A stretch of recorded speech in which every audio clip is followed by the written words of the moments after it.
السلام علیکم ناظرین حضرات، حضرت آدم علیہ السلام کا واقعہ۔ اللہ تعالیٰ نے انسان کو سیدھی راہ دکھانے کے لیے بہت سے نبی اور رسول بھیجے، جن کی صحیح تعداد صرف اللہ عز و جل ہی کو معلوم ہے۔ چند انبیاء علیہ السلام کا ذکر اللہ عز و جل نے قرآن مجید اور رسول اکرم صلی اللہ علیہ وسلم نے احادیث مبارکہ میں کیا ہے۔ ان میں سے سب سے پہلے نبی حضرت آدم علیہ السلام ہے۔ حضرت آدم علیہ السلام کی پیدائش مفسر قرآن حضرت عبداللہ بن عباس رضی اللہ عنہما نے فرمایا، حضرت آدم علیہ السلام کی تخلیق سے تقریباً 2000 سال پہلے اللہ تعالیٰ نے زمین پر جنوں کو آباد کیا۔ جب جنات زمین میں فساد پھیلانے اور آپس میں قتل و غارت کرنے لگے تو اللہ تعالیٰ نے ابلیس، شیاطین کے باپ کو فرشتوں کی معیت میں بھیجا کہ جنات کو سمندروں اور جزیروں کی طرف بھگا دو۔ ابلیس نے فرشتوں کے ساتھ لے کر جنات کو سمندروں اور جزیروں کی طرف بھگا دیا۔ ابلیس خود بھی جنات کی نسل میں سے تھا، لیکن کثرت عبادت کی وجہ سے اللہ تعالیٰ نے اسے فرشتوں کا سردار بنا دیا۔ فرشتوں کا سردار بننے کی وجہ سے ابلیس میں غرور اور تکبر پیدا ہو گیا۔ اس نے یہ سمجھا کہ مجھے آسمان و زمین میں اتنا بڑا مقام اس لیے ملا ہے کہ میں اللہ تعالیٰ کے نزدیک تمام مخلوقات سے افضل ہوں۔ اللہ تعالیٰ کو اس کا غرور اور تکبر پسند نہیں آیا، اور اسی وقت اللہ تعالیٰ نے فرشتوں کے سامنے ایک ایسی مخلوق کو پیدا کرنے کا اظہار فرمایا جو زمین میں اللہ تعالیٰ کی نیابت قائم مقامی کرے۔ فرمان الہی ہے، اے پیغمبر، وہ وقت یاد کیجئے جب آپ کے رب نے فرشتوں سے کہا کہ میں زمین میں اپنا کوئی خلیفہ نائب بنانے والا ہوں۔ فرشتے زمین میں جنات کا فساد اور خون ریزی دیکھ چکے تھے۔ انہیں فرشتوں نے حکم معلوم کرنے کے لیے کہا، اے اللہ، کیا آپ زمین میں ایسی مخلوق کو اپنا نائب بنانا چاہتے ہیں جو زمین میں فساد پھیلائے اور خون ریزی کرے، جبکہ ہم آپ کی حمد کے ساتھ تسبیح اور پاکیزگی بیان کرتے ہیں۔ اللہ نے فرمایا، جو حکمت میں جانتا ہوں وہ تم نہیں جانتے۔ وہ حکمت میں جانتا ہوں، وہ حکمت تم نہیں جانتے۔ پھر اللہ عز و جل نے اپنی چاہت کو عملی جامہ پہناتے ہوئے حضرت آدم علیہ السلام کا پتلا اپنے ہاتھوں سے تیار کیا۔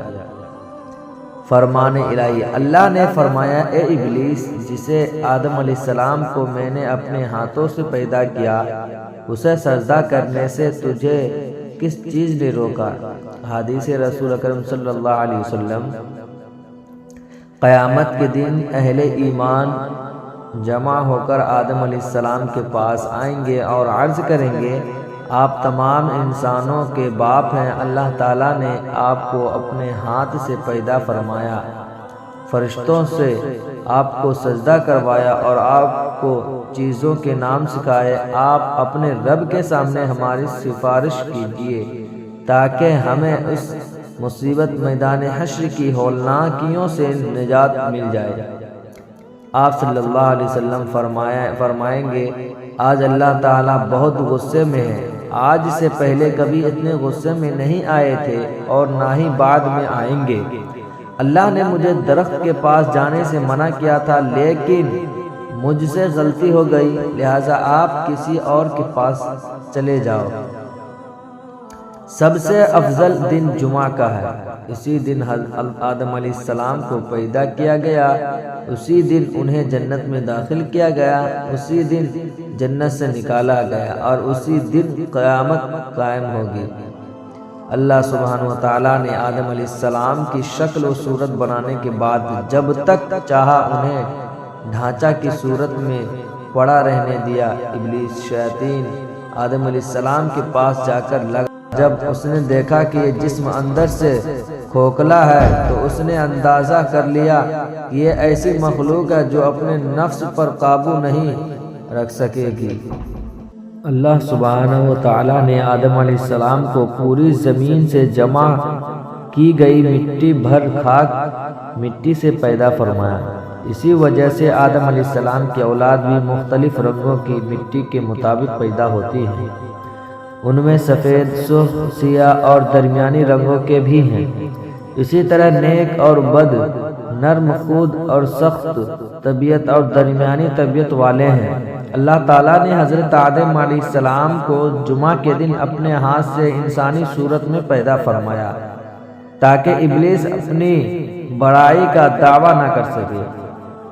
اس کے بعد کچھ مدت تک مٹی کے بنے ہوئے ایک جسم کی صورت میں پڑا رہنے دیا۔ فرشتے اور ابلیس اسے دیکھ کر خوف زدہ ہوتے۔ ابلیس گزرتے ہوئے اسے ٹھوکر مارتا، جس کی وجہ سے ایسی آواز پیدا ہوتی جس طرح مٹی کے بنے ہوئے برتن سے کسی چیز کے ٹکرانے کے بعد پیدا ہوتی ہے۔ اس لیے وہ کہتا تھا، فرمان الہی، اللہ نے انسان کو ٹھیکری جیسی بجنے والی مٹی سے پیدا کیا۔ ابلیس ایک مرتبہ موقع پا کر حضرت آدم علیہ السلام کے منہ کی طرف سے بدن میں داخل ہوا اور دوسری طرف نکل گیا اور فرشتوں سے کہنے لگا، اس سے مت ڈرو، یہ آدم علیہ السلام اندر سے بالکل کھوکھلا ہے، اگر مجھے اس پر قابو پانے کا موقع ملا تو میں اسے ضرور گمراہ کروں گا۔ اللہ تعالیٰ نے آدم علیہ السلام کو پیدا کیا تو ان کا قد 60 ہاتھ لمبا بنایا، پھر ان میں روح پھونکی اور فرمایا، جا کر فرشتوں کی جماعت کو سلام کہے اور ان کا جواب غور سے سنے، وہی تمہارے اور تمہاری اولاد کے سلام اور جواب کا طریقہ ہوگا۔ آدم علیہ السلام نے فرشتوں کی ایک جماعت کے پاس جا کر السلام علیکم، فرشتوں نے جواب دیا السلام علیکہ ورحمۃ اللہ، یعنی ورحمۃ اللہ کا اضافہ کر دیا۔ جنت میں جو بھی داخل ہوگا وہ آدم علیہ السلام کی صورت پر 60 ہاتھ قد کا ہوگا۔ اس کے بعد آج تک مخلوق کی قد میں کمی ہوتی رہی ہے، یہاں تک کہ موجودہ صورت آ گئی۔ اللہ تعالیٰ فرمائے۔ ہمارے چینل کو سبسکرائب اور لائک ضرور کریں۔ السلام علیکم۔